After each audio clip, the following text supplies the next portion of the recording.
Buongiorno a tutti. In questa mia pausa caffè ho intenzione di parlarvi di un mezzo molto utile per l'interazione tra le varie persone che sono coinvolte nello studio del caso, quindi il laboratorio, il clinico, il paziente, oppure semplicemente dei colleghi con i quali vogliamo confrontarci. Sto parlando del viewer e andiamo a vedere come sfruttarlo al meglio. Una volta terminato il nostro setup, dalla sezione Home del programma andiamo ad esportare il file per viewer. Vi verrà chiesto se lasciare il nome che avete messo in cartella o cambiarlo e la destinazione. A questo punto verrà generato un file che contiene tutte le informazioni e tutti i dati che noi abbiamo messo nel setup. Ora andrò a chiudere il programma perché essendo sullo stesso PC che ha anche il viewer potrebbe darmi conflitto. Nel frattempo vi volevo spiegare come scaricare il viewer.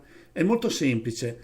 Dal sito di Maestro 3D, partendo dalla home, noi abbiamo una sezione proprio specifica viewer ed abbiamo la possibilità di andare a fare il download del viewer stesso. La procedura è molto semplice, è molto veloce e una volta terminata avremo sul nostro desk quest'icona con l'immagine tipica dell'occhio che lo differenzia dall'icona del programma. Come vedete qui abbiamo il nostro file generato che possiamo aprire con doppio clic oppure trascinandolo sopra l'icona del viewer. Come potete vedere ha un'estensione particolare, .m3d. Questa è un'estensione che è proprietaria di Maestro 3D ed è tipica delle ultime due versioni, la 5 e la 6. Le versioni precedenti avevano come estensione .orto. Questo che cosa significa? Che se abbiamo dei file generati con le versioni precedenti, quindi in .orto, dovremo usare per la visualizzazione soltanto il viewer di quelle versioni e non questo di ultima generazione. Qui abbiamo il nostro caso aperto come lo abbiamo fatto in precedenza e andiamo a vedere la prima possibilità. La prima possibilità è questa.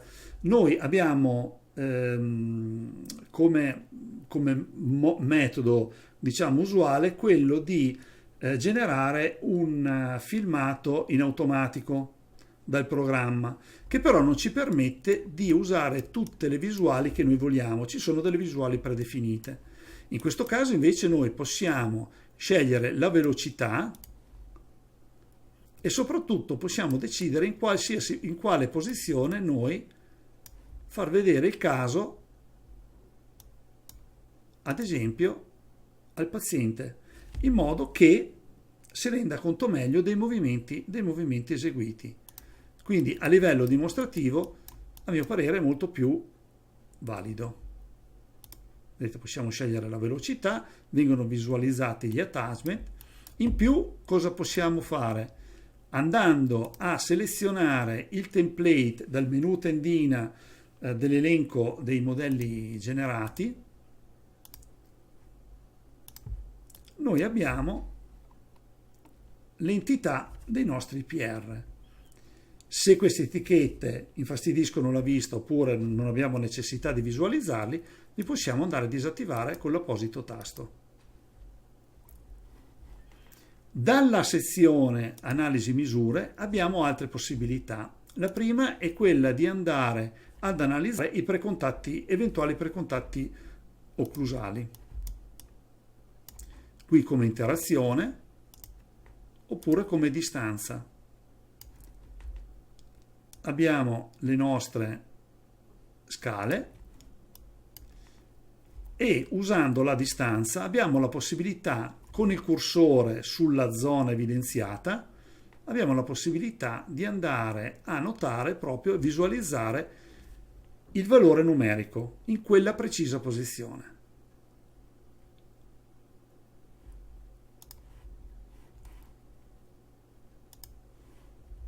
Abbiamo poi la possibilità di andare a visualizzare delle sezioni dei modelli. Qui ad esempio abbiamo un piano YZ e agendo sul cursore lo possiamo spostare e andare a vedere ad esempio il livello di overjet o di overbite. Non solo, ma lo possiamo anche misurare. Come potete vedere, e lo possiamo fare in più sezioni.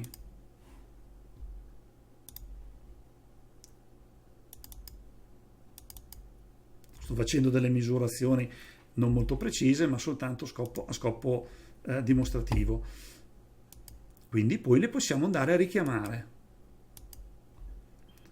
Possiamo fare lo stesso anche su piani diversi, ad esempio sul piano crusale.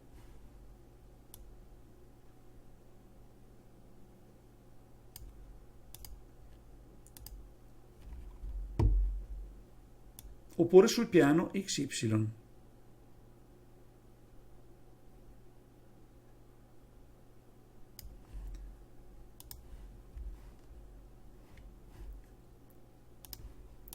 Possiamo poi andare a vedere un parametro molto importante.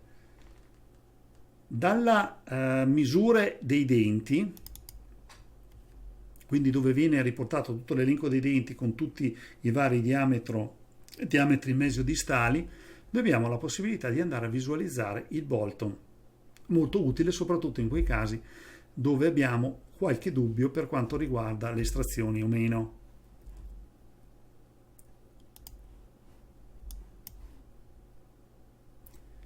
Abbiamo poi la possibilità di andare a fare diverse misurazioni, tipo il diametro intercanino, la distanza tra i molari, tutto quello che desideriamo.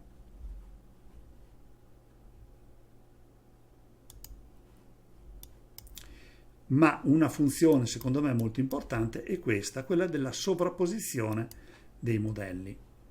Qui noi abbiamo la possibilità di sovrapporre dei modelli per un confronto oppure delle impronte di controllo dello stato di avanzamento del caso.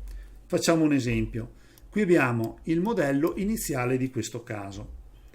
Per comodità andiamo a ad importare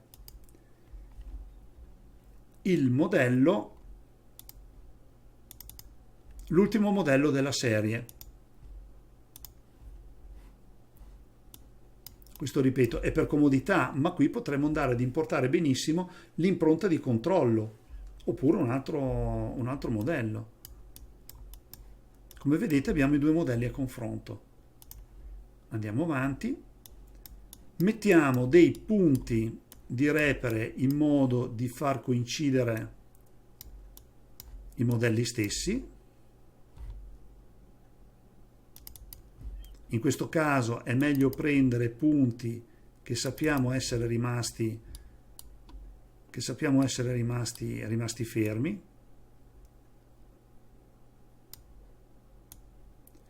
Abbiamo proprio l'etichetta in posizione.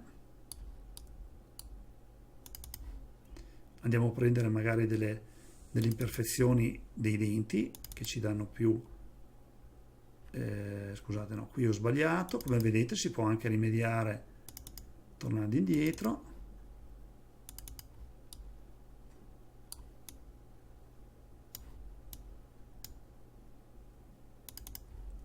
Ripeto, meglio andare su dei punti che sappiamo essere rimasti fermi e andiamo avanti. È una valutazione questa molto, molto imprecisa, molto veloce per risparmiare un po' di tempo. Riconfermiamo.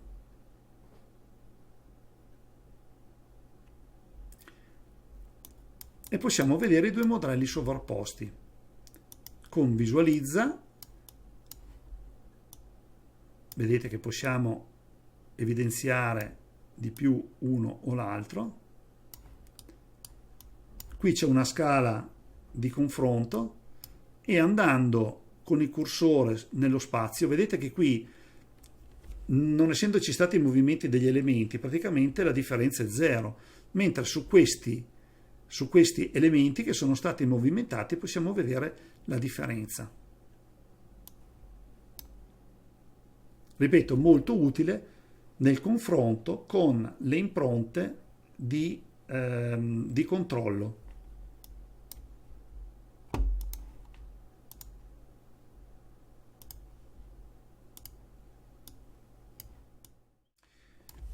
Quindi, sperando ancora una volta di esservi stato utile, io vi ringrazio dell'attenzione, vi saluto e arrivederci.